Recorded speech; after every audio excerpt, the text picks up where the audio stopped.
and welcome to the SDVI webinar today covering Rally Insight and Rally Connect. My name is Geoff Stedman. I'm the Chief Marketing Officer here at SDVI, and it's my pleasure to welcome you to this session. So good morning, good afternoon, good evening for those of you watching live from wherever you may be. Also, hello to those of you who will watch this on replay at some point later.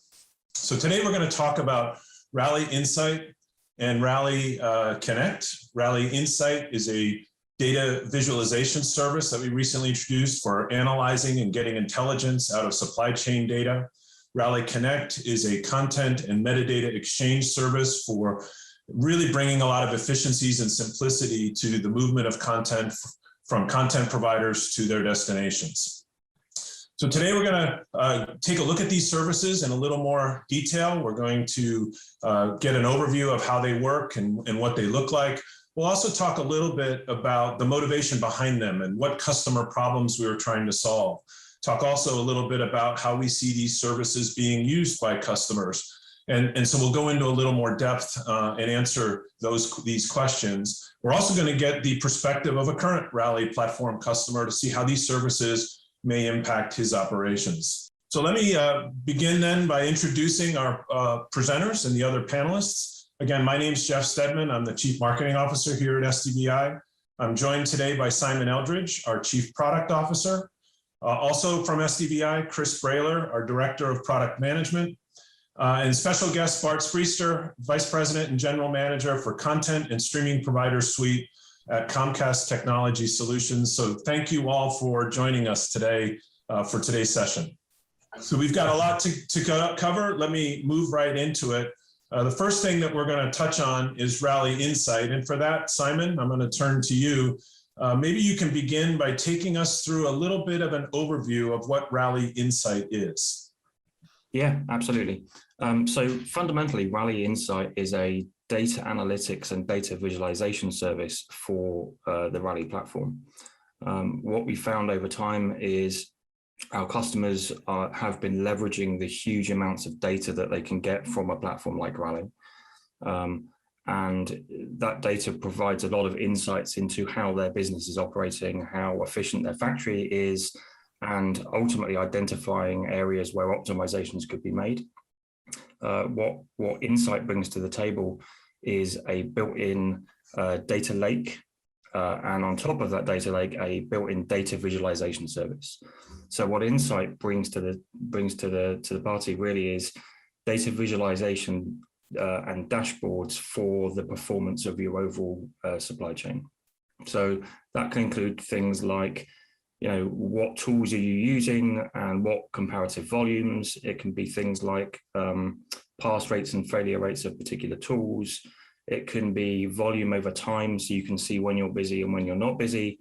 And it can also include things like cost. So how much are the services that you're consuming costing as you run your service? Great.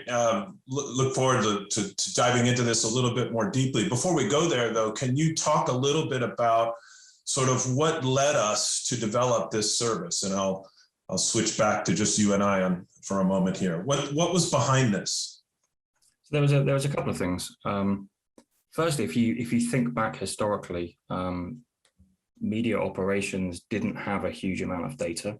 And the data that they did have was really used for troubleshooting and diagnostics. It was, well, why is this tool not doing what it should do and how do I fix it? As you get to this sort of a world of an integrated platform, the amount of data that's being generated is actually huge. So, how many jobs am I running? How many jobs of different types? How deep are those queues? How long are those jobs taking? And it really, with that amount of data, it became kind of difficult to understand where the gold was in that data. And that's really where data visualization comes in, is rather than having to trawl through, millions and millions of rows of this is what my factory did today, you can now see very visually, this is exactly what's happening in your supply chain. Yeah, we've kind of evolved from a world where we didn't have any data to having tons of data, but you can't get intelligence out of it. You really need to be able to see it to get that, well, pardon the pun, insights out of the data. And that data has always been available from Rally. And we've had multiple customers who've already utilized that data and piped it into some other data analytics system, which you can still absolutely do. The intent of Insight really is just to provide that capability out of the box with very little effort. Great. Well, why don't we take a look at it? Yeah, it sounds like this is all about visualization. So let's see how this really looks. Yeah, so anybody who's used any data visualization tools, this will look very familiar. You essentially have dashboards, and on those dashboards you have different charts, and those charts can show key metrics about the operation of your factory. We will be providing default dashboards. So straight out of the box, you can see initial capabilities of what your factory is doing. These widgets are interactive, so you can filter on and off specific aspects of that data. But in addition to the default dashboards, there's also the ability to be able to create your own using Insight widgets. Now, these Insight widgets are really designed for you to be able to create dashboards for different types of users. So you may want a dashboard for your operations team, you may want a dashboard for your finance team, you may want a completely different dashboard for your engineering team. And when configuring these widgets, you're basically selecting the chart type. So do you want a bar or a line or a pie chart? And then you're picking the data aspects that are used within that chart. So you're picking effectively a y-axis and an x-axis for something like a line chart. You can see this example here. We can also overlay trend lines on these charts. And as you're building them, you get a preview of what that data is going to look like before you save it.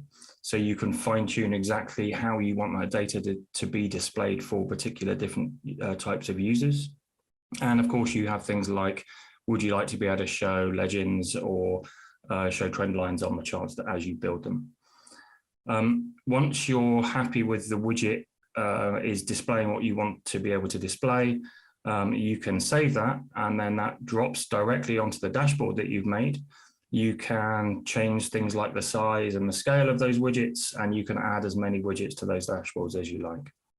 Seems very customizable, but also very responsive as you're building these charts and adding new elements. And so it's something that customers are going to be able to use to build their own dashboards. Yeah, it should be pretty straightforward. Anybody who's ever tried to build a chart, even in something like Excel, will be familiar with how you configure the data to be displayed.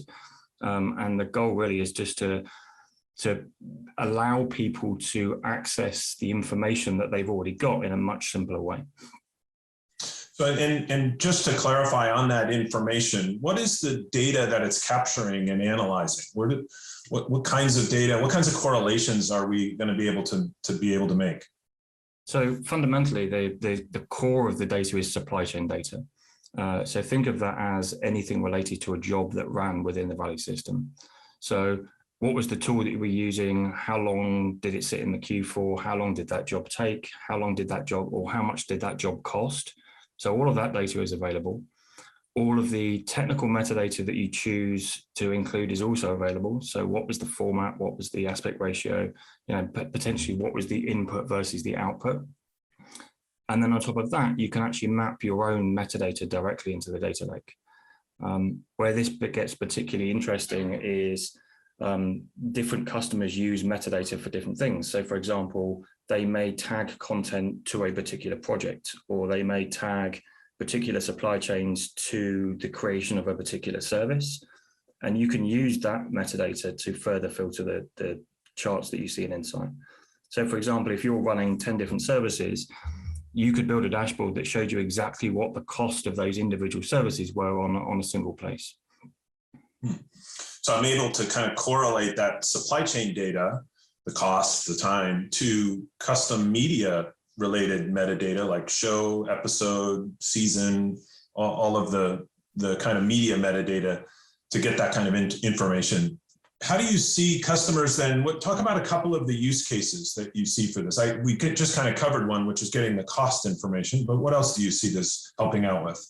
Yeah, I think cost allocation and reporting is certainly interesting. The other one, and this really goes back to the core of what a supply chain optimization platform is identifying where the opportunities are for optimization. So being able to spot where you have bottlenecks or where things potentially could be optimized further. The final one that I think will happen over time, and we've started to see some customers do this already, is use this data to define their own KPIs for how they're performing.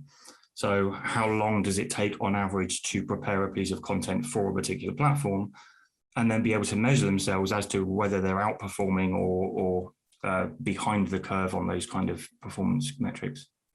I think that'll be really interesting and helpful to be able to build your own KPIs and then measure your, on a show by show or episode by episode basis against those KPIs. That'll be some really interesting information to get out of this. Yeah. Hey, we've got a couple of questions. They both actually the same question, just kind of worded two ways, which is, will these insight charts be available as widgets on gateway pages? They will. Insight uses the same fundamental widget technology that Gateway uses. So you'll be able to insert charts onto gateways. And some of the Insight charts will also show up in the core Rally application as well. Great, thank you.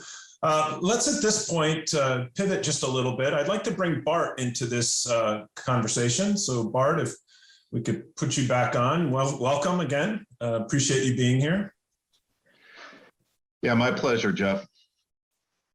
So we just talked about insight and this sort of being able to get this kind of information. How, from your perspective, talk about the kinds of information that you need tools like this to be able to provide as you manage your business.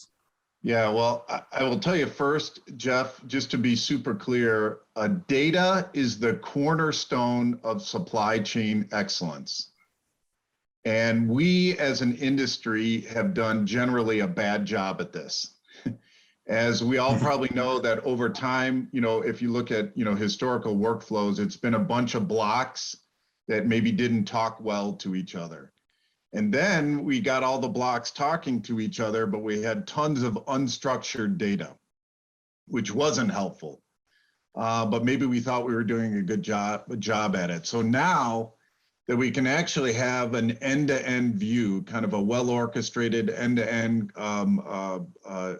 view with, visualization, trend analysis, cost and usage data, all of that is what we need in order to get actionable intelligence, because all the data, as we all know, is useless without actionable intelligence. So, and all of that gets us to improve our accountability for our operations and for our customers, whether they're internal or external. So I will tell you from a Comcast or a Comcast Technology Solutions point of view, we cannot run an efficient operation. And frankly, the amount of, media supply chain or the size of our media supply chain that we run is one of the largest in the world. And it's honestly about efficiency. And if we don't run an efficient supply chain, there's tons and tons of waste. And we can't have that. And our customers won't like that, whether internal or external. And we definitely need to have this actionable intelligence, this great insight data in order to even come close to doing what we said we're going to do. Yeah, you mentioned accountability, and I think that goes hand in hand with optimization, but you really need the information, you need the intelligence to know where to put your efforts, where to focus. Well, and I think that the cool thing here is having the cost information, because then you can make your intelligent decisions. So I'm an engineer by training, of course, so I love data, but I can't make an intelligent business decision without the cost component. So because it took X amount of milliseconds versus this other time it took X amount of milliseconds, big deal. But when you start putting dollars on it, then I can make real trade-offs. And then you can go to your finance partners and have intelligent discussions with them and have real seats at the table, and you can show them charts and trends. And I love the visualization component because, just a bunch of Excel sheets with, thousands of rows of data, that's not useful. You can't consume that. So Yeah, so this is what we need to have as an end-to-end view of all this. And in fact, Rally has always had this data, as we all know. But now that you can put it together and drag and drop, then we can start, honing the data and make this really that cornerstone that we need. Yeah, and I liked your comment there about being able to take this information to finance, and it's great. The operations and engineering team can say, here's what the supply chain looks like in a visual way, but not only from here's what it's costing you. There's also a predictability to it for future decisions and business decisions that are being made. Well, it's not only today's trends or historical trends, it's future trends. Yeah, and that's important. It's great. We can extract that out. Okay, I'd like to pivot here just a little bit. We talked about Rally Insight. In a minute, we're going to talk a little bit more about Connect. So I want to kind of turn to the Connect kind of topic. And really, before we bring Chris in, I would like to sort of have you talk a little bit about some of the challenges that your team faces when it comes to moving content between partners or between Comcast and all your delivery destinations. Yeah, well, it's the hardest job we do. Processing content it's a lot of bulk work, of course, and the industry, I would say in large part, has solved it. Yes, we do have to manipulate metadata, but when you have to spray that content out to, and it's literally hundreds of spots just in the United States, and it's probably getting towards, it's not quite in the thousands internationally, but it's hundreds and hundreds of spots in all around the world. And in some places, even in Europe, we have some countries that are up to like 50, 60, maybe even 100 destinations in one country in Europe. It is really, really hard. And it is a bottleneck for the industry. And it's something that we as an industry 30, 40 years ago screwed up. And we are having to work really hard because there is no standardization solve. And in fact, we as an industry spend lots of time and energy, and more importantly, money on. So we have to come up with a solution to go after this and approach it in a more automated, faster way to get out the content to the end consumer, which is what we all want. And those, like you mentioned, the world has changed so much. It's so much more dynamic. There's so many new direct-to-consumer platforms and ways, places you have to get that content to. Well, I will tell you, so we all know that the content spend in the world has never, ever been higher, which is great for the industry. So, NBC Universal, part of my parent company, is spending more than they ever have. Of course, you have Netflix, Apple, and all the numbers are in the billions and billions and billions. And we'll probably never see that return back to, the numbers it was 10 years ago. The good news about all of that for us is that it requires, distribution and people want to consume content, which is great news for us as an industry and people that are involved in this technology. What bankers want is bankers that funded those billions and billions of dollars in content creation want a return on their investment. So they want that content sprayed everywhere they possibly can around the world so it could be monetized. And all those D2C platforms that you mentioned, whether it's, niche applications or big, broad, Disney Plus or Peacock or other things. So this problem is not going away. In fact, it's going to be amplified as the spend continues to increase. So this is something we really have to go after and tackle and solve. Yeah. When you think of the scale of the duplication of work that's happening, it's a real business problem, not just a technical challenge.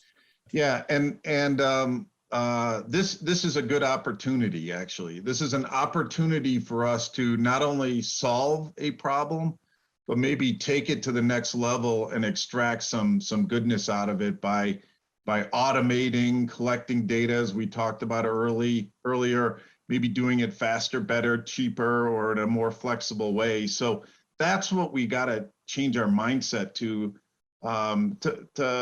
to help all of us make this better for the industry. Yeah. Yeah. Well, great job of sort of laying out that challenge for us. I think at this point, let me turn to Chris and we'll bring Chris into this conversation. Bart, thank you for that perspective to set this up. Welcome, Chris. Thanks for being here. And let's go into a little bit of Connect. Why don't you give us an overview of how Connect's going to sort of approach the challenges we just heard? Yeah, so Bart, like I said, Bart laid that out really nicely. We have a lot of players in this market trying to monetize the video that was very expensive to create in a most efficient way possible.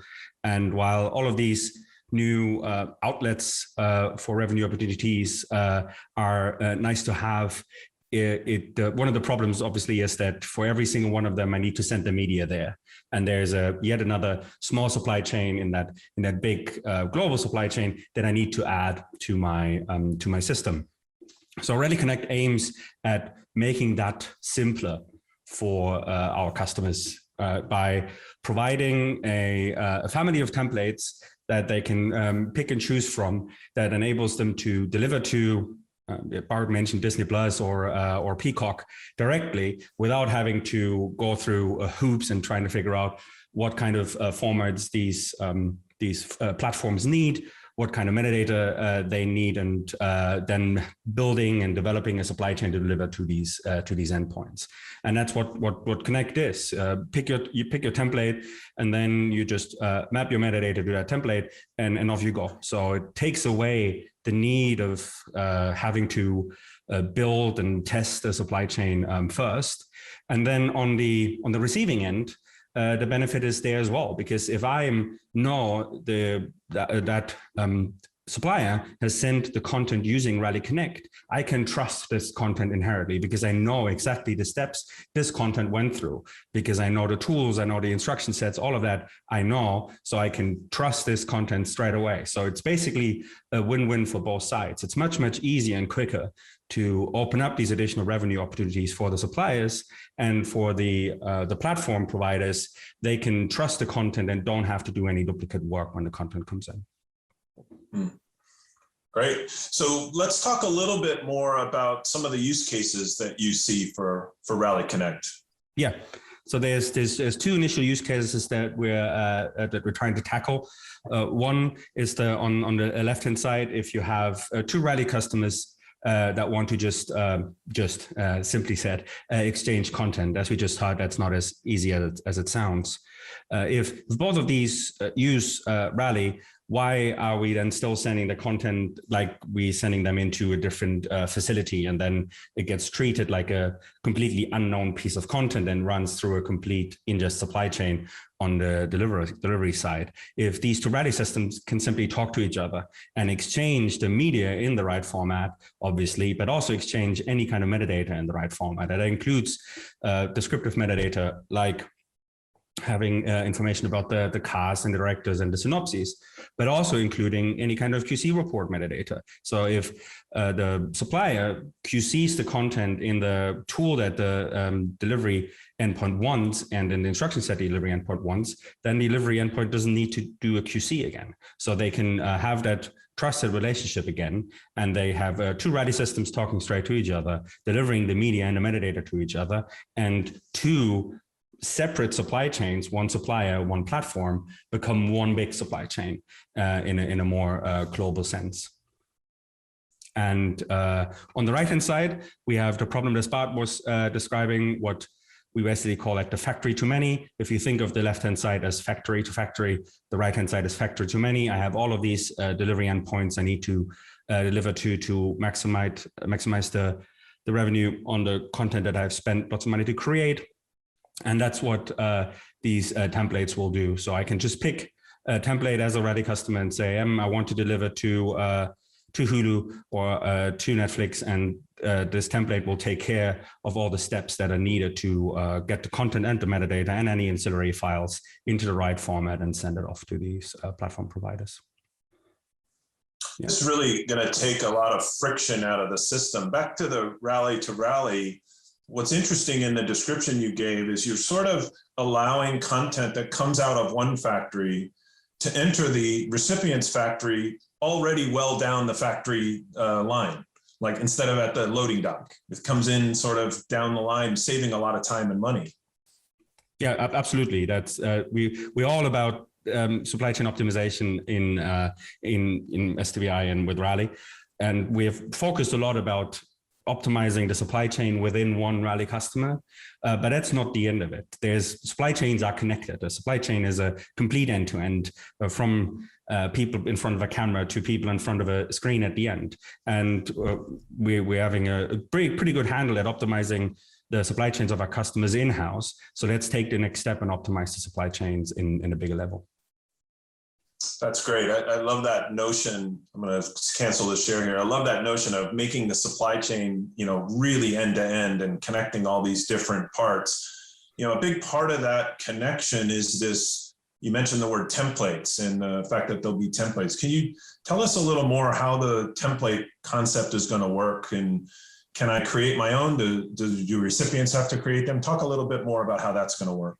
Okay, so the template in essence is the complete small supply chain that content needs to run through to at the end be delivered to the delivery partner. In that supply chain, obviously there's a lot of things that happen to the content itself. It might need to go into the right format. It might need to be rewrapped into IMF, for example, depending on where I'm sending my content. I might need to grab some subtitle files and some image files that go with this. All that is more on the content side. And all of these steps are within that small little supply chain. With Rally, obviously, there's a lot of supply chain intelligence. So if that content is already in the right form, we won't need to do anything. Otherwise, we can transcode and transform the media into the right format. But media is just one part of the equation.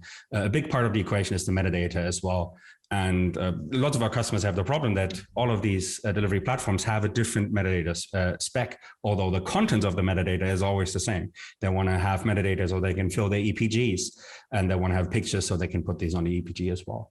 And that's where these templates will come with a intermediate metadata format, basically, that allows us to have a parser to any of these delivery platforms to that intermediate format. But on the left-hand side, we can then have the customers that use Connect simply map their metadata into that format. They basically tell the template, this is where my title is stored, this is where my short synopsis is stored, this is where my long synopsis is stored, and then the template will just go and do its thing.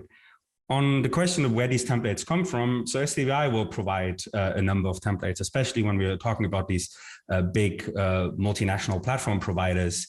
There's a lot of need for those. So we will create them to also have a framework on how these templates work and operate. But we're not going to be all protective of what goes on in these templates.